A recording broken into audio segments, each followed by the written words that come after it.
Yo, what's up? What's going on? What's good, everybody? That's right. The Boxing Source is checking in here, and I have a special guest with me as he is looking to have a big year here in 2025. He is the IBF USBA champion at super featherweight with a record of 17 wins with just two losses and four wins by way of knockout, representing Fort Worth, Texas. That's right. It is Edward the Kid Vasquez. What's Yo, yo, happening? yo, what's going on, guys? I appreciate you having me on, man. Yeah, no doubt, man. Wanted to catch up with you. Of course, we're trying to see what's going on here in 2025, but I want to, flash back to 2024. Now in November, around the Veterans Day weekend, you had a bout there in New York City against Kenneth Taylor on the Develop Promotions card, and you got a stoppage there in the fourth round. You had a very solid performance. You were very sharp as far as like cutting off the ring, having your guard up, very short and sharp punches and everything like that. But you were disappointed as you didn't get the definitive finish that you wanted. Like go into that there, because I mean I watched it there on Pro Box TV, and then it had the fourth round. You were getting ready to go out there for the next round, and then all of a sudden you see them waving and talking about stopping the battle. And he was like, "Oh, come on, man, get out of here." Yeah, man. Well, honestly, I just thought I thought Kenneth Taylor, my opponent, I thought he had a little bit more balls than that. I thought he had a little bit more heart than that. And as fighters, when we go into camp, we sacrifice a lot. We put in a lot of work, and for him to go down or not even go down, that's exactly it. Not even go down, just kind of quit in the corner. It looks good on the record and all, but it doesn't help me in terms of improving, and so that's kind of what I told him in the corner. Like, I was like, "What's up, man? Like, what happened?" And I was like, I could have found somebody else that could have gave me, a pretty decent fight or some rounds. You know what I mean? Because I'm all about improvement.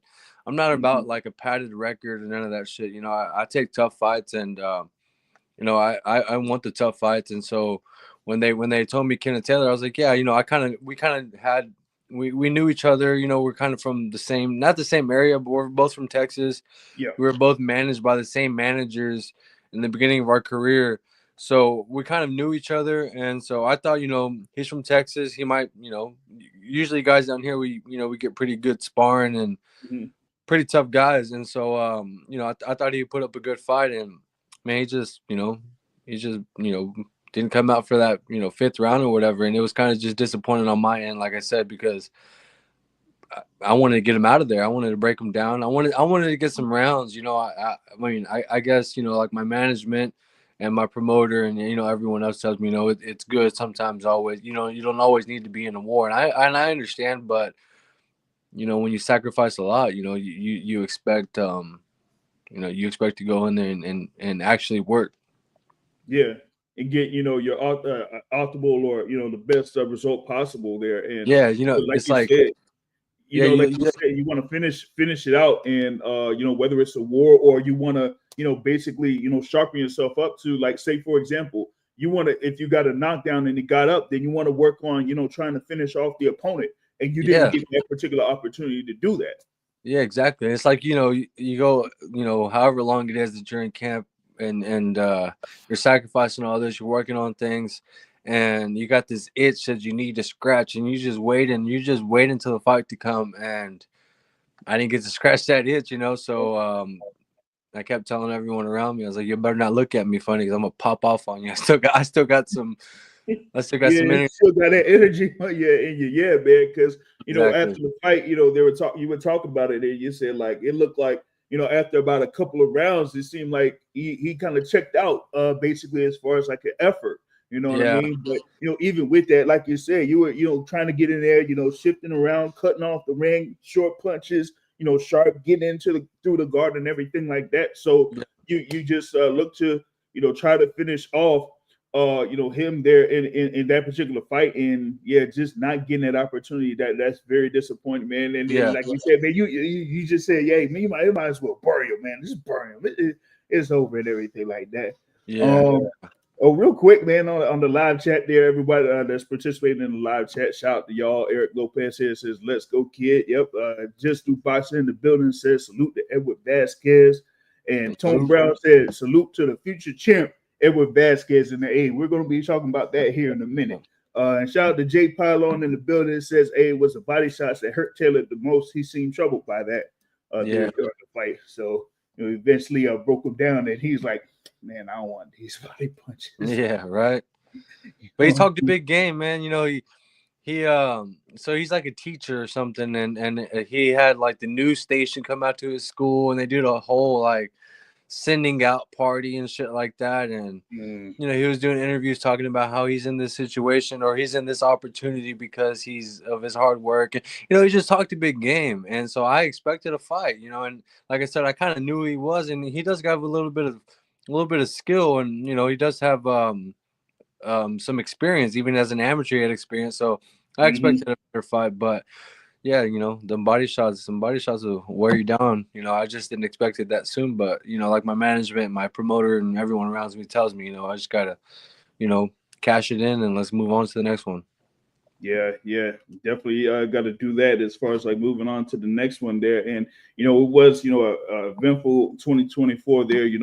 Before that particular bout, you had you were on the Weird Owl boxing card there, where you had a decision win over Daniel Bailey, unanimous decision win over Daniel Bailey. There was a good scrap, between y'all, where you got better of him there in the later rounds. Where just staying consistent, just staying patient, and everything like that to secure the win. Now, how would you grade that particular performance? Because that was like your first bout after the Cordina fight there, which we'll talk about. Because you say, hey man, you got tipped on that one. Yeah. I thought I'd give it a maybe a C plus, B minus. I'm a little tough on myself, but I was making a few adjustments in that fight in terms of training camp. I was changing coaches. I was in Vegas. It was great coaching. I learned a whole lot, but I think I just needed to like maybe just a little bit more time to work on implementing these new tactics and these new ways of just thinking about boxing and throwing the certain punches and closing the distance, things like that. But the pressure bust pipes, man, and no matter who's there in front of me, this pressure, a lot of times people think that I'm just a come forward kind of guy, and yes, I am. I'm gonna walk you down, but also I'm not that easy to hit. I can box. Originally as an amateur fighter going into the pros, I had more of a boxing style. I like to make guys miss, be on my feet a little bit more. But as I've progressed as a professional, I've learned to be more, stationary, or not stationary, but more inside the pocket and walk you down instead of being, so jumpy and moving around and shit like that. So I try to walk guys down, and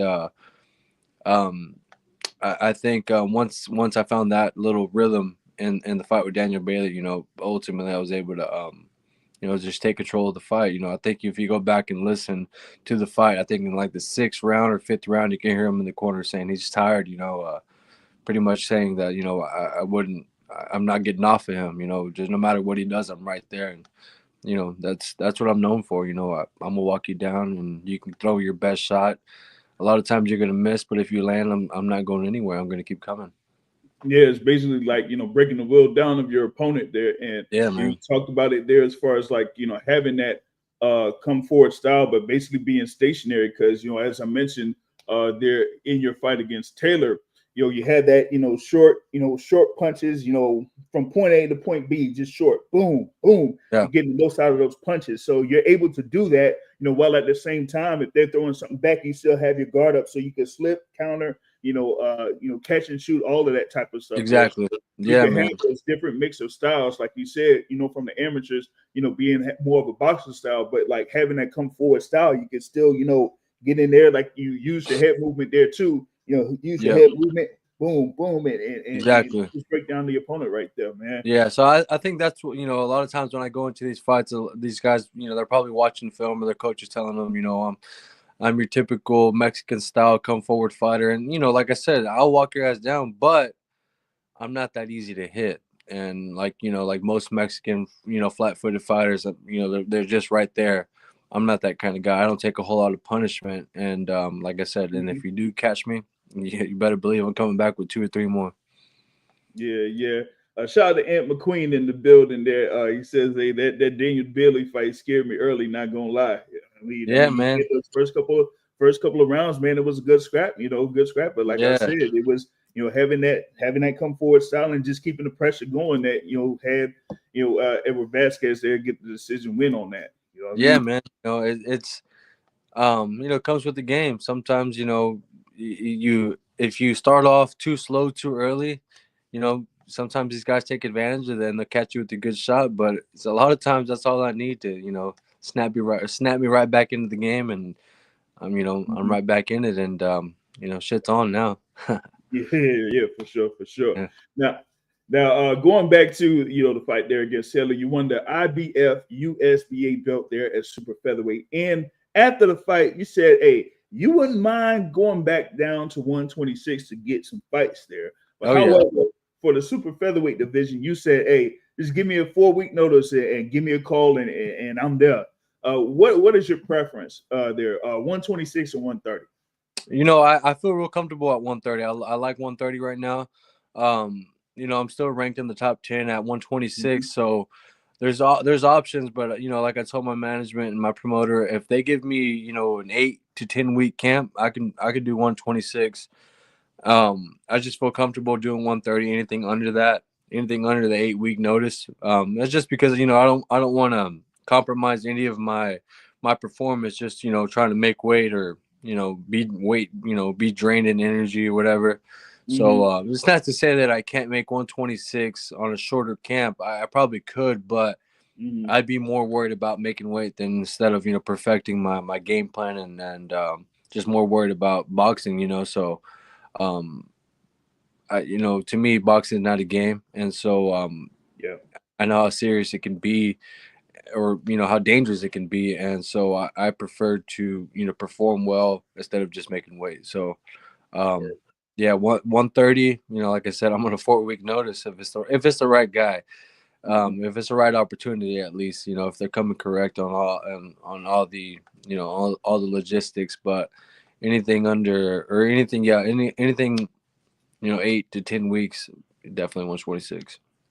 Yeah, gotcha. No doubt, no doubt. Now, Ed McQueen here in the building says Eddie got caught cold early there in that Red Out boxing event, and my heart was racing there. But he said he saw your fight there with Brian DeGracious, so he knew that you could deal with power there. You know what I mean? So Yeah, we man. got Don't ever get scared. Don't count me out. You already know, man. I'm built for this. I'm the hardest worker there is in boxing, and none of these guys are gonna be able to stop me. You haven't seen it yet, and it's not happening anytime soon. I ain't slowing down anytime soon. When right. you see me get caught, you better believe, like I told you earlier, I'm coming back with 2 or 3 more, and the fire's on now. Yeah, for sure, for sure. Now, wanted to talk about this next topic here. They got a couple folks here that commented in reference to this. For shout out to Secret Dance movie, he says Eddie Hearn is a devil. He always cheats other boxers.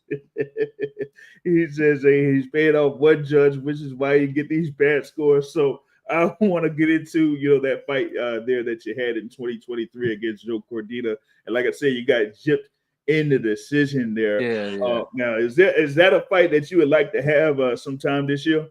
Man, I would love the Joe Cordina fight. Actually, whenever he was supposed to fight Shakur hurt his hand.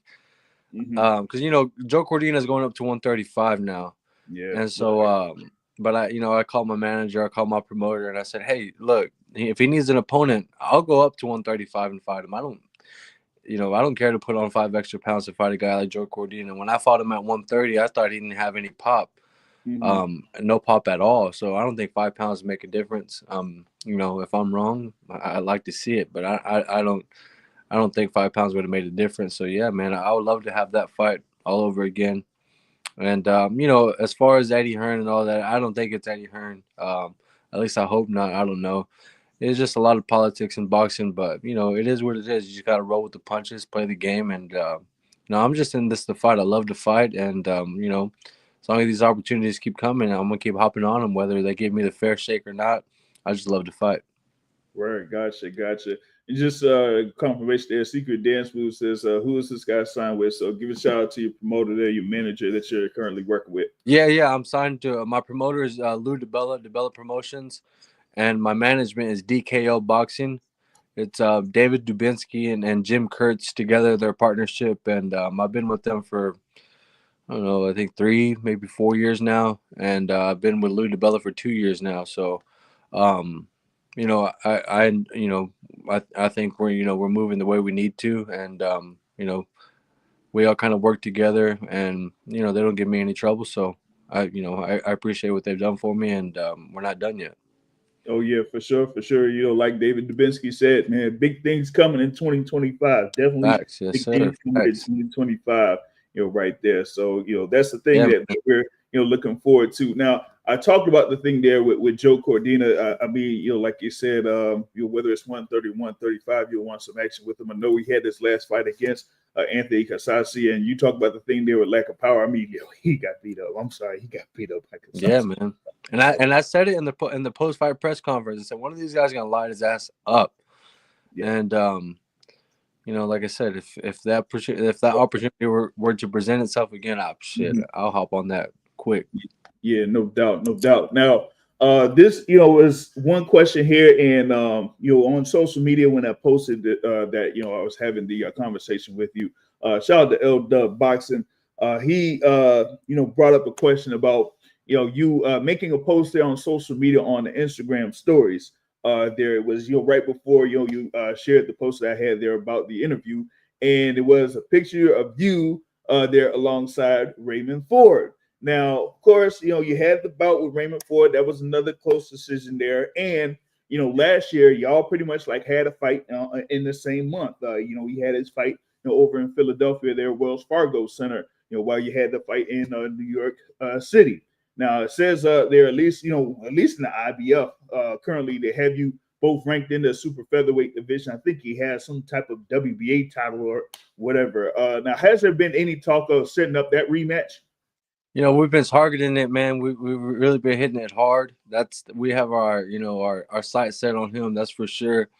If things play out the way they're supposed to, then maybe we'll get that opportunity. But like I said, it's still in the talks, and hopefully we'll be able to have some sort of deal done soon or something. But yeah, that's definitely in the talks, man. Me and Ray Ford, we have some history together. Everyone knows I whooped his ass the first time around. Eddie Hearn even admitted it himself. So we got some unfinished business, but yeah, man. If all the stars align, you might see us back in the ring this year. Me and him, we always we'll message each other back and forth on Instagram, social media, whatever, and we're both down for it. He wants to fight me, I want to fight him. We just gotta let the guys that are in control, present the opportunity and try to make this happen. Yeah, gotcha. Yeah, I mean, make a couple phone calls here and there. Say, hey, look, Eddie Hearn, we got to make this fight happen. So Yeah, exactly, right. Set that up. Yeah, man. Shout out to, of course, Anselmo Vasquez. Say, hey, let him know, son. Let him know. Let him know. Yeah, shout out Pops. That's my dad right there. I didn't know he was watching. That's what's up. Shout out to my Pops, man. That's my guy. Yeah, and Dylan Cooper asks, what was the first fight that you ever watched, if you remember? The first fight I ever watched, man, I can't. It had to have been somewhere like 99, maybe, with like Vargas and some, Vargas or like Oscar de la Hoya or something like that. I remember, my sitting around with my family as a kid, having a cookout, and us as Mexicans, we get the whole family together, all 50 of us, and we're all cooking out, having a good time. And I could just remember everybody, I don't know if you guys do this or have ever done this, where everybody picks around. You pick around, you pay $5-10 or whatever to pick around, and if the number you pick out of the drawing or whatever wins, then you get all the money or whatever. So Yeah. I remember doing that as a young kid. You know, I remember my family doing that, and so yeah, it had to have been like a Oscar De La Hoya or a Vargas fight. You know, one of those fights. I recall a lot of those fights as a kid, so I can't remember exactly which one it was, but it had to have been one of those for sure. I feel you. I feel you. Now, had like another question on here. This is going in reference to 126. Eric Lopez says Angelo Leo versus Edward Vasquez. There, of course, Leo is a world champion at 126. You know that man, that would be a good fight. You know, I've had a few talks about that with my management.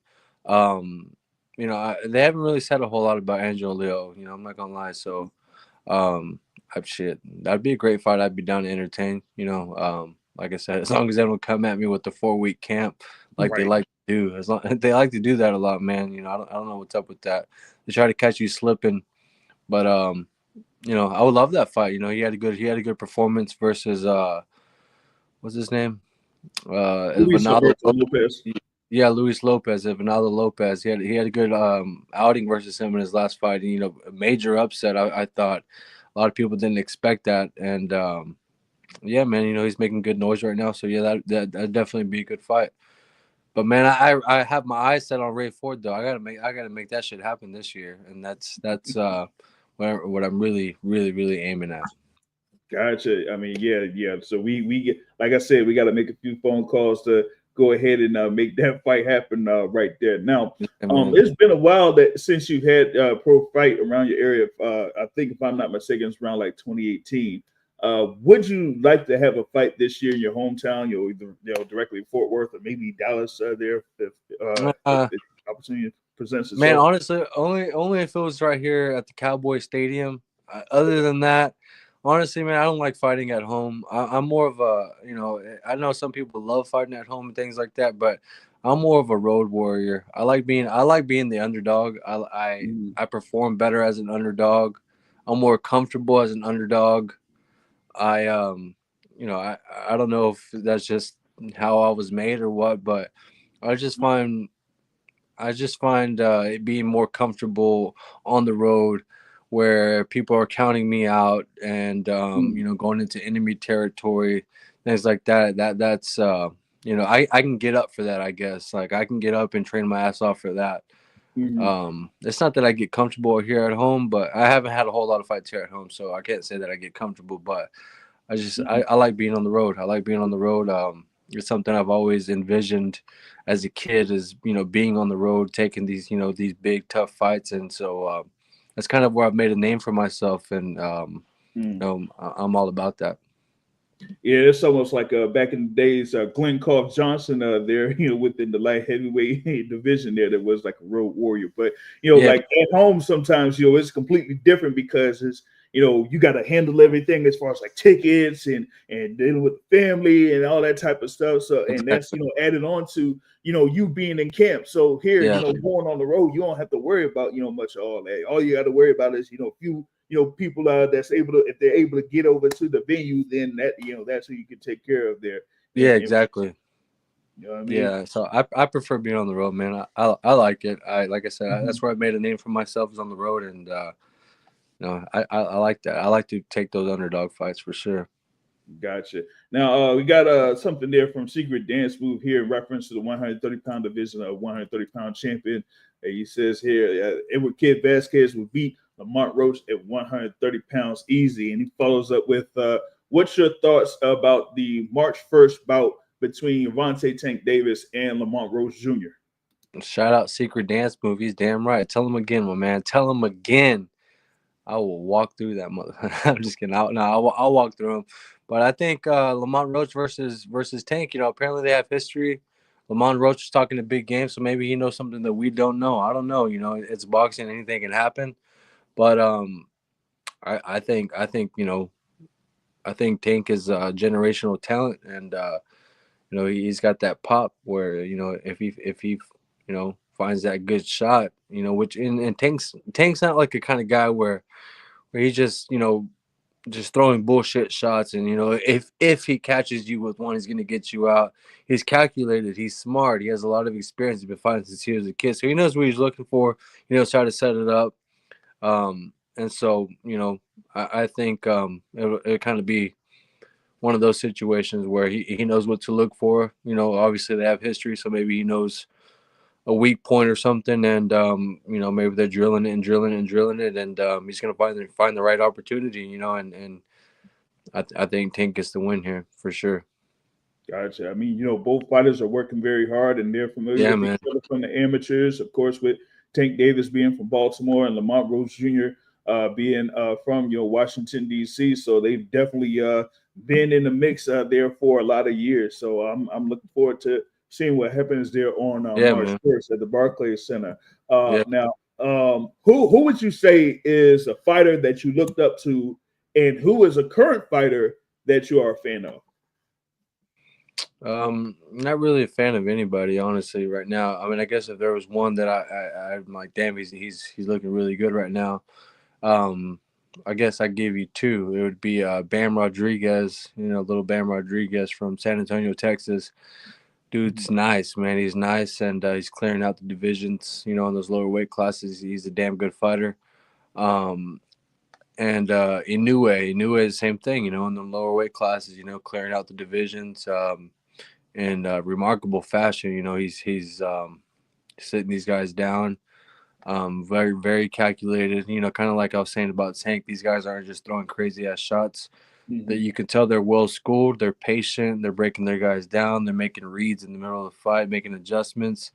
And Bam and Inoue both have touched the canvas a few times, got back up, and then finished the fight.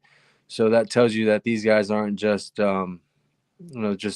hey, like you put someone in front of them and just put a body in front of them, they're gonna knock them out. No, that sometimes they go in there, they go to war, they touch the ground, they get back up, and they Mm-hmm. finish the fight. And I like that kind of stuff, man. I like watching stuff like that. Yeah, with Inoue and Bam Rodriguez, I currently have them. They're in the boxing source pound for pound top 10 because Yeah, of man. what they've done here so far. Of course, with Inoue being a two division undisputed champion and Bam Rodriguez, doing what he did there at the super flyweight division. So they are very talented there in reference to what they've done so far, and looking forward to seeing what's next there for them. Now, Secret Dead Smooth says it looks like maybe the IBF belt at 130 pounds is being vacated by Anthony Casase. So Nunez, hey, you could be fighting someone for that vacant belt. Yeah, man. Actually, they offered me the Nunez fight like I think it was probably when did he fight? September or something like that of last year in LA. And they offered me that fight on a 4-week notice, and I was like, yeah, 130 pounds, I'll take it. For whatever reason, logistics and all that, we weren't able to make it. We weren't able to make it happen. But man, I think that's a fight. I mean, I would love that fight. Sugar Nunez. He's got pop. Obviously, he's what got like I don't know 27-1 with 27 knockouts or 26 knockouts. I don't know, something crazy like that.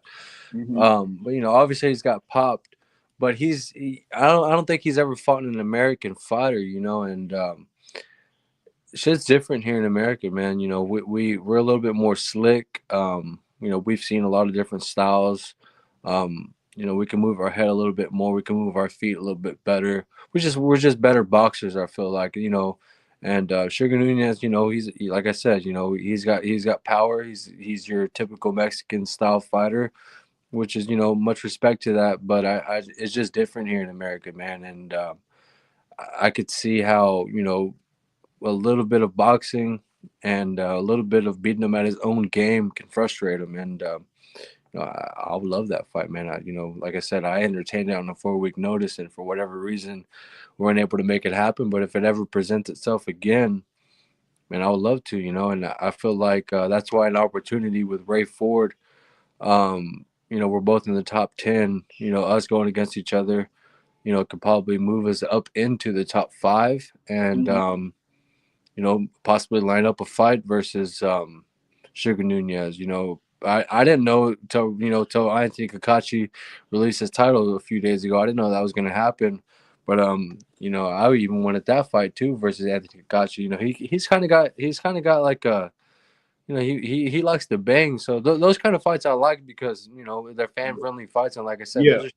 those are fights that I can get up for, man. I like those kind of fights, and I like the hard nosed fights. Like nowadays in boxing, it's kind of a good time to be in boxing right now, actually, because the majority of these guys are soft. They're good, they're talented, they're skilled, they have hella amateur background and all this shit, but they don't have that dog. There's very few of them that have that dog, and the ones that do, those are the ones I want to be in the ring with, man. I want to test myself. Mhm. I think I'm the biggest dog, and I want to test myself versus those guys. You know what I mean? Yeah, you want to show that you're the biggest dog in the yard there, and Exactly. I am. you talk about there with Sugar Nunez there, as I mentioned, 27 wins, 27 wins by way of knockout or stoppage. But Yeah. as you mentioned, all of those, pretty much all but one fight has actually been in the U.S. And that one fight that was in the U.S. was basically against a Mexican fighter there. So I mean, he hasn't necessarily had that type of style, like you have, which is a mixture of boxing and fighting in the trenches, as I say. You know what I Yeah, mean? exactly. Yeah, man. I can mix it up. Like I said, I traditionally as a amateur and transitioning into the early pro years of my career, I was more of a boxer, and now I've learned to settle down. I've learned to adjust to a pro style, but Yeah. I still have that little slickness in me, and I feel like that'll give a guy like Kakachi, I mean not Kakachi, Sugar Nunez some trouble, and yeah, if that opportunity presents itself, sometime this year or sometime in the near future, you better believe I'm on it, man. For sure, for sure. Your guy David Dubitsky says if Vasquez forward happens, it should be for the vacant IBF number 2 spot. Makes perfect sense. Hey, we got to make a phone call to the IBF there, man. We got to see if we can set that up. Make some phone calls and go Yeah, ahead and set that up there. Hey, shout out to Thomas Hill in the building, man. You're here live with the kid Edward Vasquez right here. So we have a great conversation here. Like I said, we're trying to set them up for a great 2025 and things like that. Now, you talk about potentially having a fight with Sugar Nunez. There's other fighters out there that are in that IBF rankings like Liam Wilson or Zelfa Barrett there that are also contenders there. How about your interest in those 2 fighters? yeah, man. Like I said, I'm a road warrior, man. I love it. So I got my passport ready. I'm ready to go. I'll go overseas. I've done it before, and I'll do it again. I travel well, and traveling doesn't affect my performance. So I'm ready, man. As soon as they give me that call, any one of those guys that you just named, Zelfa Barrett, Liam Williamson, is that his name? Wilson Liam or Wilson. Yeah. Liam Wilson, any of those guys, really.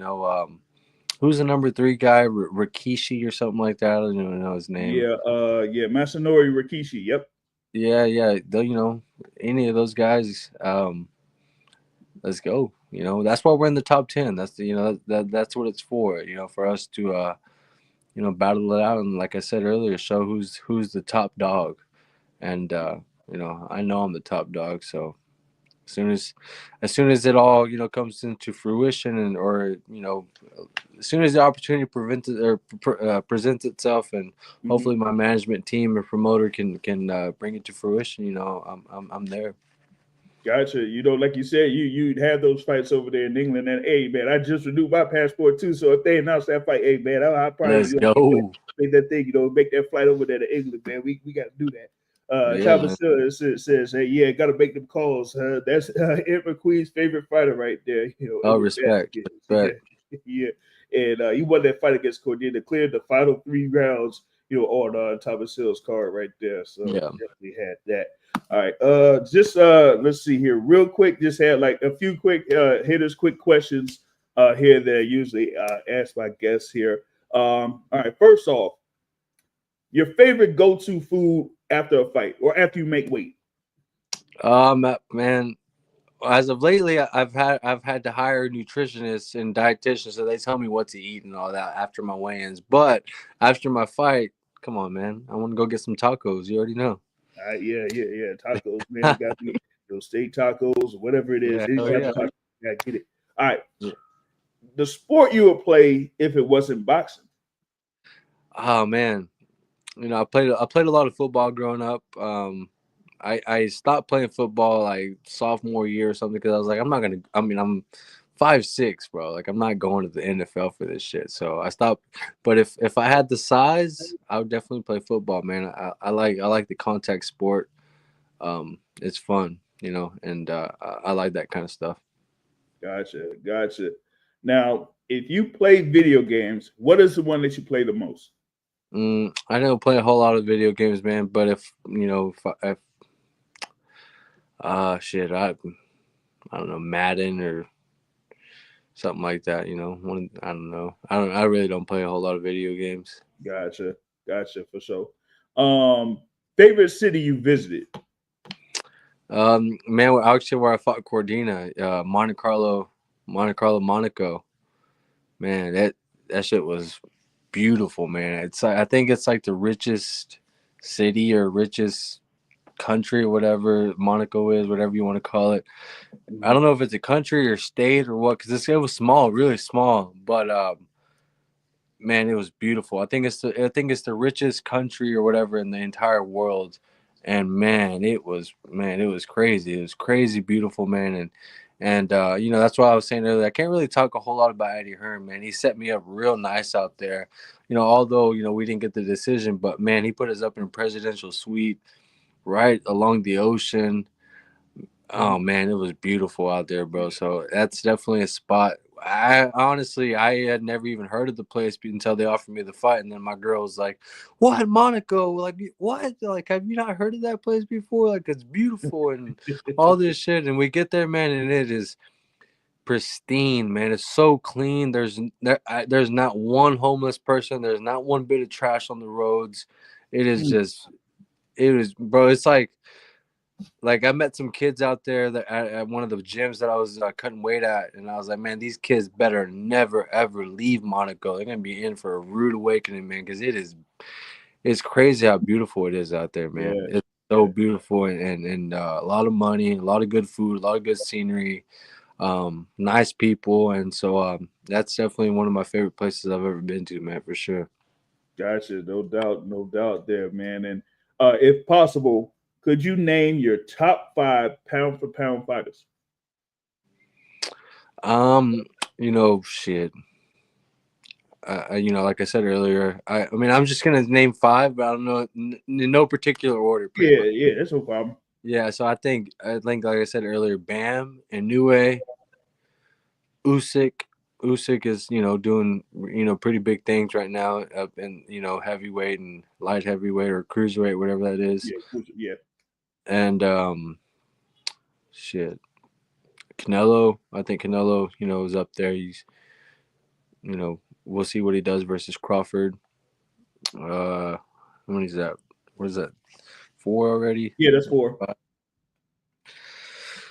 Ah, man, I don't know. Honestly, there's not a whole lot of.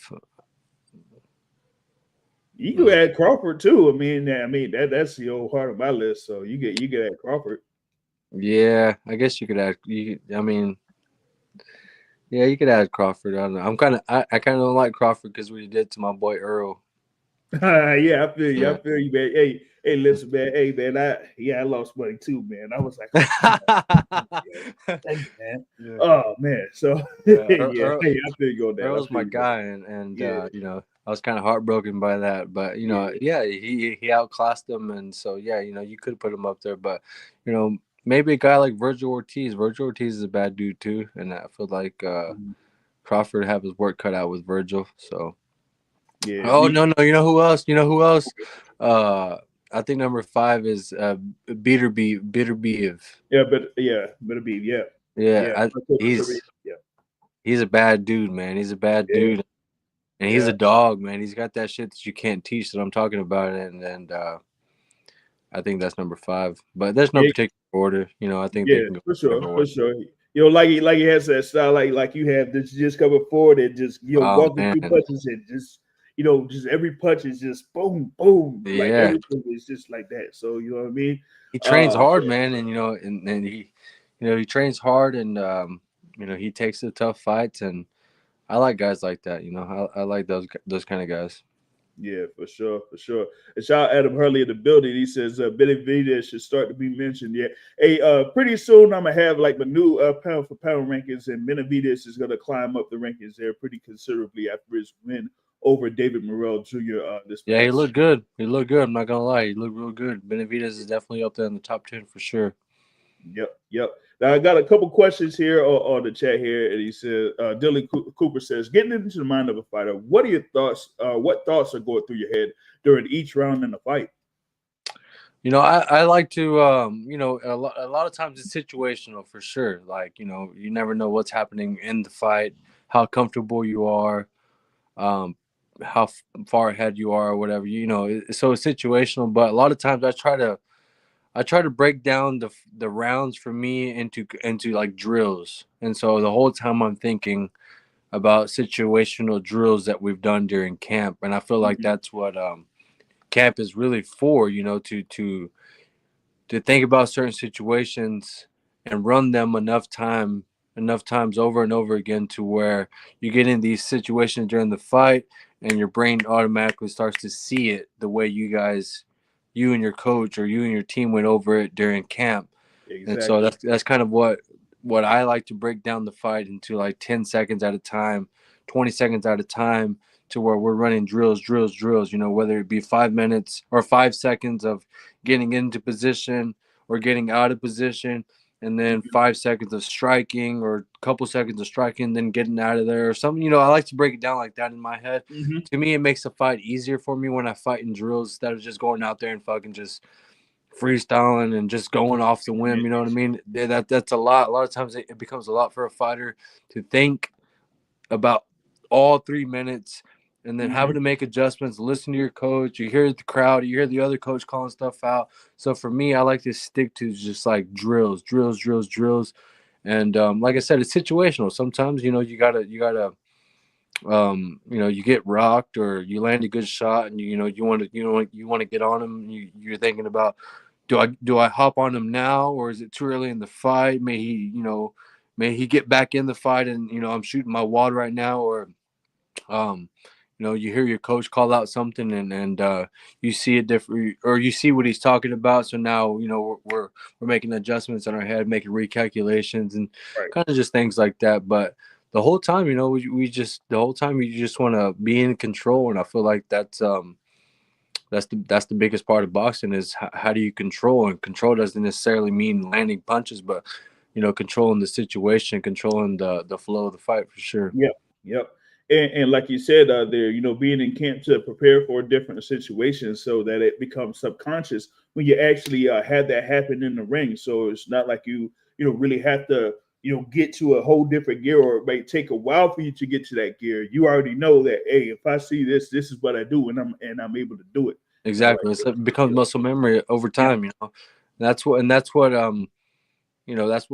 we ask for a certain amount of time for certain fights, because you have to make these things muscle memory. Because yeah, sure, us as fighters, especially, guys at our level, I don't know about these other guys, but I've been fighting for over 20 years now. So I can see something and tell you, oh, this is how you get past that, or this is how you score this shot, or this is how you get in this position. But it's different to see it and understand it and to say yes. It's another thing for it to be muscle memory. So I that's what camp is for. You need time to be able to drill these things, just like any other sport, just like Mhm. football.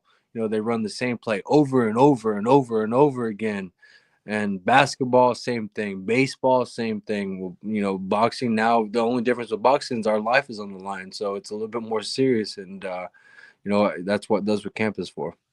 Yeah, no doubt, no doubt. And Secret Dead Move here says, "Hey, Vasquez is future world champion for me. I hope he's positioned from now on in interim fights or world title fights, as he doesn't need to prove himself now." Like I think that was like mentioned there in your previous fight. It was like I think it was those that were commenting on Pro Box TV saying like, "Hey, this guy is world class level guy, so we got to see him there in those type of fights there to contend for world titles or interim titles here from this point forward." So we're definitely looking forward to see if we can work that out here for 2025. And Yeah. Tom Michelle with this question says, Could you speak to the differences in experience as it pertains to transition from the amateurs to pros and going from country to country?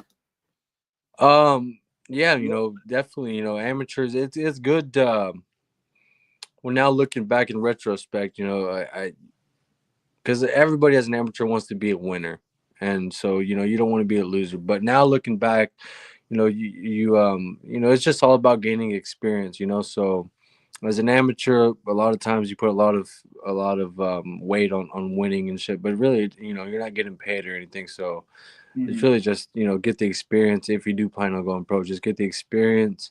Um, but yeah, there's a big difference, man. There's a big difference in just fighting styles. It's more about scoring points and getting in and out. A lot of times you see guys, especially in today's like Olympic boxing, is a lot of these guys are sloppy as hell, but they can touch you, literally just touch you and get out and touch you and get out. And they're doing this back and forth thing, and that shit doesn't work in the pros, man. And I kind of had that style starting off as a pro, and you start to learn that that's not what judges are looking for. That they're looking for clearer shots to be landed, but also like more ring generalship. Are you able to control certain amount of time in the round or in the fight, Mm-hmm. of being in a dominant position. So whether you're working defense or you're trying to work on your offense or whatever, but winning the position pretty much Yeah. is a big part of professional boxing that doesn't really that doesn't really matter in the amateurs. It's all about how many times you can touch the other guy. Yeah. But yeah, Yeah. and also like country to country, I feel like like I was saying earlier, I think boxing here in America is different. I feel like it's like superb. I feel like we got the best boxing here because um you get a bunch of different looks. You get a bunch of different looks. If you Mhm. need boxers, we got the boxers here. If you need hard nosed Mexican style fighters, we got those here too. Um, and I feel like other countries that are on the map, kind of like Mexico. I've had teammates, or not teammates, but guys that are come out here to camp here in Texas from Mexico, Mhm. and when they find themselves, in sparring with the guy who can move around and move his head a little bit with an American fighter, you can see that they get frustrated, and they'll tell you they get frustrated because they've never seen that before. Mhm. Um, and I feel like some of the guys from like if the European guys, from the UK and things like that, I feel like they have the most trouble with Mexican style fighters. Yeah. So Yep. they get walked down and they get broken down. So Mhm. here in America, like I said, we got a little bit of a mixture of it all. So if you can kind of put it together and combine these styles, um, yeah, man, I feel like we got the best style of boxing here. To each its own, but that's just my opinion. And yeah, man, I feel like I said the best boxing is here in America for sure. I mean, just in the state of Texas, you could get all of those styles out there Yeah, within a yeah. camp or anything like that. So, whether it's Dallas, you can go to Houston, you can go out there to San Antonio, all that type of stuff, El Paso, even. You can get Yeah. all of those styles and work Yeah. with all of that. But So you, and I think another style that's pretty good, are like the Russians. The Russians they're pretty much like hard nosed Mexicans that can box. They're quick on their feet. hmm You know, they're in and out, and they got pop, and they got dog, and they work hard. So that's another good style there.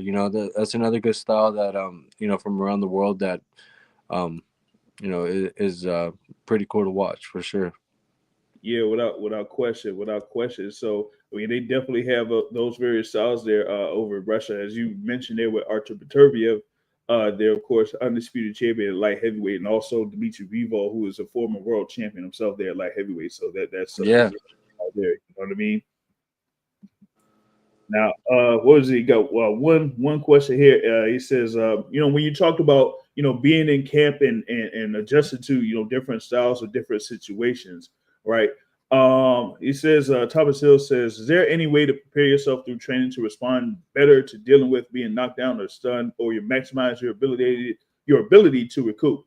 See, too many people not respond properly to being knocked down. That's a good question. I think in my opinion, it's I guess you could train. I mean, I don't know. Maybe it's just something that's in you. I don't know, but I know there are ways to put your body through stress, like kind of like they do in the military. They put you through Mhm. these rigorous training, and it's Mhm. not because they're trying to kill you in training, but they're trying to get your body used to this stress to where you're able to respond and take command and complete task under this amount of stress, right? Whether it be Mhm. mental stress or physical stress, they try to teach your body how to respond to that. And so I think you know whether I don't know, so everybody has different um like ways they do things, like in terms of training. I think me personally, I've always thought that running, I mean, if you know me, if you follow me, you know that I'm a runner. I mean, I'm not like, like I don't do running like as a sport, but ever since a kid, I run hella miles every day. I'm Mhm. out on the road, running 8, 10, 12, 15 miles every day. I'm out there. And so for me, I think being able to put my body under that amount of stress every day, I think it helps me recoup whenever I get my bell rung or I go down. I think my me mentally knowing that I've been out there for, on the road for 2.5 hours, 3 hours, whatever it is, Mhm. in crazy ass Texas heat, or even in the cold when it's cold out here, I'm still out there hitting it. And so I think that helps me be able to handle, like I said, handle the stress, and I don't mean like stress like as in like mental stress. I mean Right. just your body being under this just being beat down essentially, you know what I mean? So I'm able to handle that for sure. Yeah. Gotcha. Yeah. But Yeah. everybody's different. Everybody's different, Mhm. some people say, I don't know, some people work on different shit, or I don't, a lot of times that has a lot to do with weight cut too. Like if you're cutting weight in a terrible way and you make the weight, you'll make the weight, but you may be drained. You may Yeah. be physically drained, so your legs won't be under you, or you just won't have the energy for it. Or, Mhm. a lot of times I feel like it's mental. You know what I mean? A lot of times too, like that's a mental thing. Like a lot of these guys, they've probably gotten their ass whooped, countless amount of times in sparring in camp, so they got this losers mentality in their head. Mhm. And although they're game, we're fighters, we're all game, we're all there to fight. They got this like losers mentality, so they go into the fight already defeated, even though they're like, they're hyped up. They're not going to tell you they're defeated, but they're defeated. They get defeated all the time in sparring or in the gym, and that kind of translates. It translates right into the ring. You go in there and you fight, you get knocked down, you're used to losing, so it carries on over. And that's kind of something I always say. And if you follow me, I always say, like, when you're in camp, winning the fight begins like when camp starts. You have to win every single day Yeah. in order to accumulate to a big win, which is the win on fight night. But Mhm. you can't just, you can't have this losers mentality or losers habits and then expect to if you touch the canvas or face adversity during the fight, to all of a sudden, pull a trick out of your ass and be dominant. Not happening. Yeah. It's whatever you do in the camp is definitely going to show in the fight. That's Exactly. what it is. And Ed McQueen says, yeah, Eddie does get those miles in with the Yeah, running. man.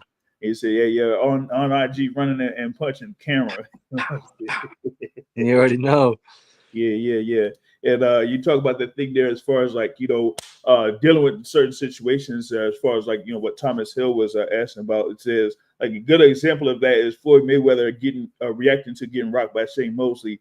He had never been hurt before, and instinctively knew to hold on until he recovered. Yeah, You and know, that and a lot of times that right there is based off of who trains you. If you're not going over these situations in the fight or in camp, when that shit happens in the fight, you're not gonna know what to do. So, yeah, that showed grit on Floyd's on his side, but it also showed that he's smart. He's not dumb.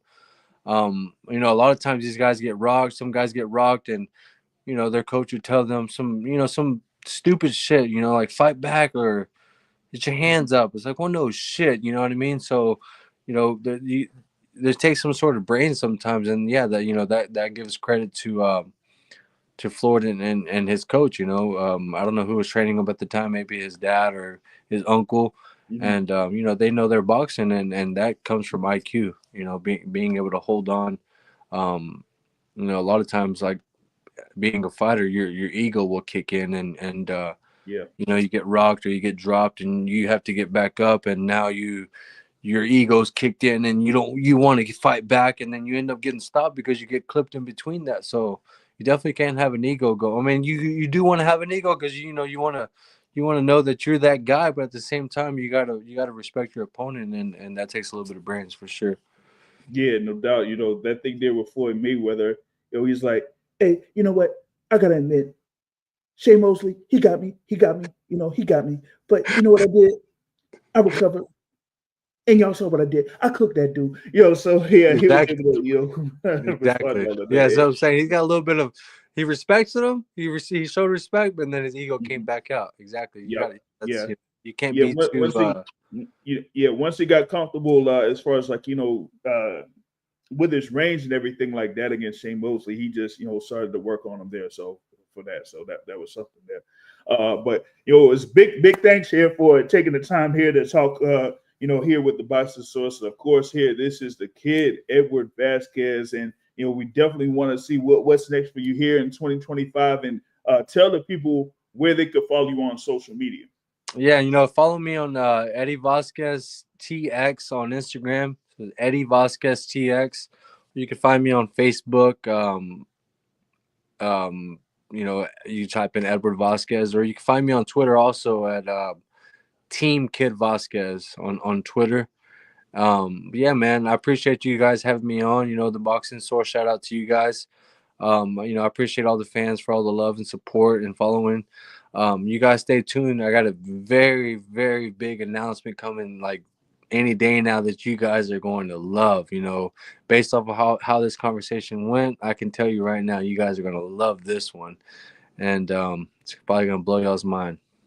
Gotcha. So y'all better stay on his social medias there. Y'all be able to follow him, and once he makes that announcement, then the fans are gonna go crazy. You know what I mean? That's right. That's Yeah, right. This one's huge. It's been a minute coming. That's for sure. got it. So with that, big thanks here once again for joining us here, and we're definitely gonna catch more from you here real soon. I appreciate it, man. Thank you. Yeah, no doubt. All right, guys, that's it for me for now. I'll catch y'all later. Peace out.